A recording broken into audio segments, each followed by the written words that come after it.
The dust kicked up under the tires of my sheriff's cruiser as I pulled onto the gravel road leading to my ranch, the kind of sound that feels like home, but today carried a hint of trouble.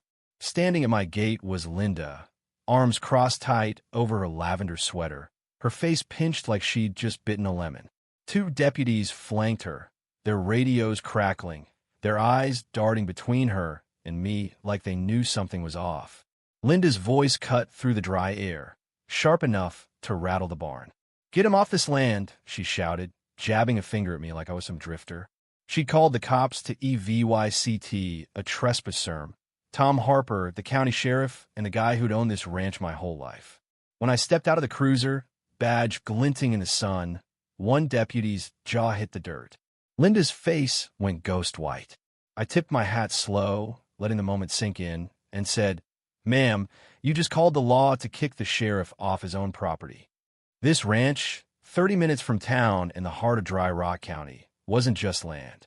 It was blood and bone, 3 generations of Harper's pouring sweat into this soil.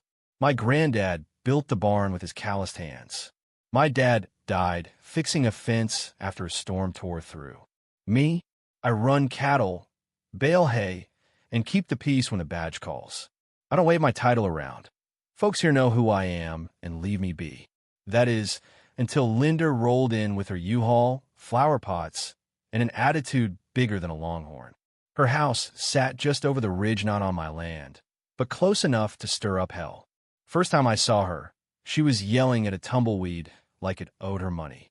Second time, she stormed up to my fence with a printout, claiming this was a protected community. I told her, "This ain't no community, ma'am. It's open range." She looked at me like I'd cuss it in church. It started small complaints about my fence being too high, my cows too loud, the smell of hay ruining her air quality. She'd drop HOA notices in my mailbox, printed on flowery paper, demanding due lot $200 for non-compliance.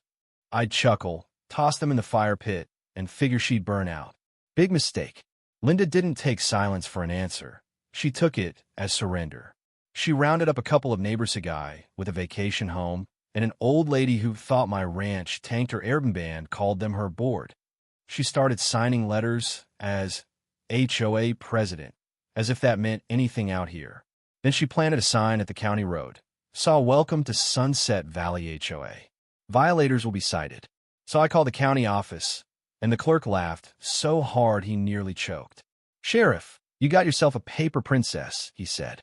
I told him to let her dig her own grave. That grave got deeper on a Sunday morning when I was fixing a gate a steer had bashed. My dog, Rusty, was chewing something questionable by the porch when I heard tires on gravel.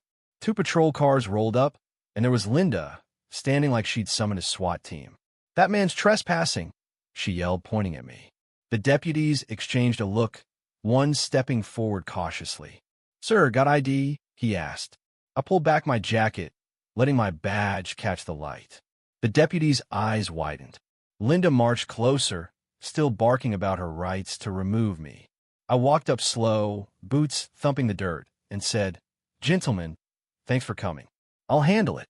Linda's voice cracked as she whispered, "You're the sheriff." I nodded.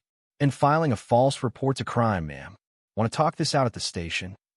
Her knees wobbled, but she stormed off, muttering about lawyers and HOA Supreme Courts. The deputies chuckled as they drove away, one saying, "Sheriff, you could star in a comedy." I thought that'd be the end, but 2 days later, a laminated flyer appeared on my mailbox, decked out with clip art eagles and pastel borders. It declared SAW Sunset Valley HOA SAW official, with rules like livestock noise ordinances and dust emission guidelines. My cousin Nate drove over, while VYing one he'd found on his barn, fuming about a due lot $200 fine for his rusted windmill. Linda was out of her mind, and she wasn't slowing down. She knocked on every door for miles, clipboard in hand, begging folks to sign her HOA charter. Most slammed their doors. A few, like old Mrs. Clara and a retiree named Frank, signed just to get her off their porches. That was enough for Linda to call her HOA official and start mailing type violation notices with fake letterheads due lot $300 for excessive dust, Dulaw 500 for my illegal barbed wire. I kept them in a folder, knowing they'd come in handy.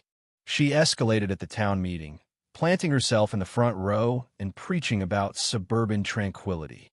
She pointed at me and said I was resisting progress. The room went silent. I stood, walked to the front, and said, Sunset Valley's no HOA. You can't enforce rules you typed up last night. And as your sheriff, I'm telling you keep harassing folks, and it's a criminal matter. Linda turned red, stormed out, and the room clapped. But she didn't stop. She called code enforcement, who laughed after seeing my barn. She set up orange cones on the public road, labeled SAW HOA vehicles only SAW, and hired 2 guys in vests to play security, one threatening Nate's wife with pepper spray. That was it. I showed up in uniform, badge shining, and shut it down.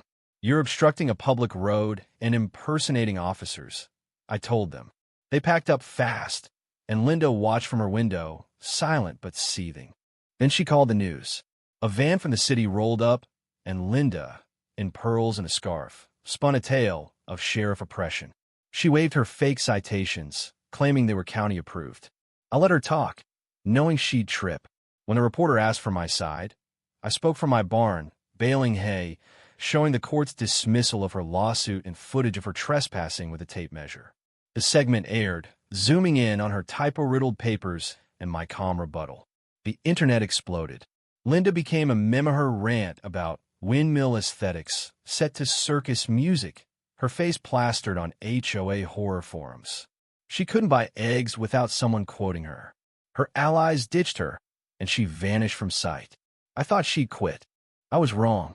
One morning, a U-Haul idled at my gate, Linda pacing beside it, barking in her phone. She held a clipboard labeled SAW Property Seizure Notice SAW. She'd lost it. You're EVY Ted, she declared, while VYing her fake charter. I asked the movers for a court order. They had none, muttering they'd been lied to. Deputies arrived, and I handed over my folder of reflyer, fine, and trespassing clip.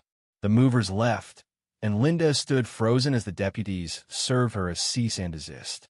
But she had one last card, a lawsuit from cousin Victor Reed, claiming my land was his VY an old inheritance. I dug into Victor's past fraud, forged deeds, a prison stint. He showed up in a slick suit, VYing me papers full of lies.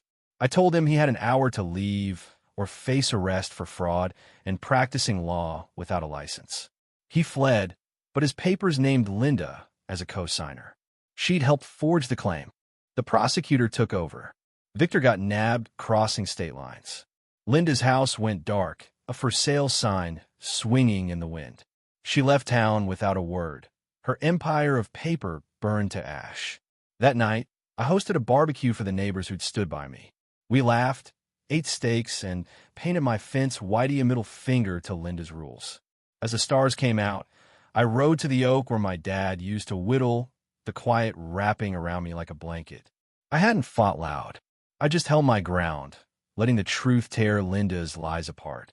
The ranch was mine, the sky was free, and the chaos was gone. But here's where it gets messy, folks. Did I let Linda go too far by staying quiet so long? Should I have shut her down harder, sooner? Was she just a lonely woman chasing control, or a calculated bully who deserved every meme? And what about the town did we fail by humoring her at all? Drop your thoughts below. Hit that like button if you're Team Sheriff, and subscribe for more stories where truth takes the crown. What would Saw have done?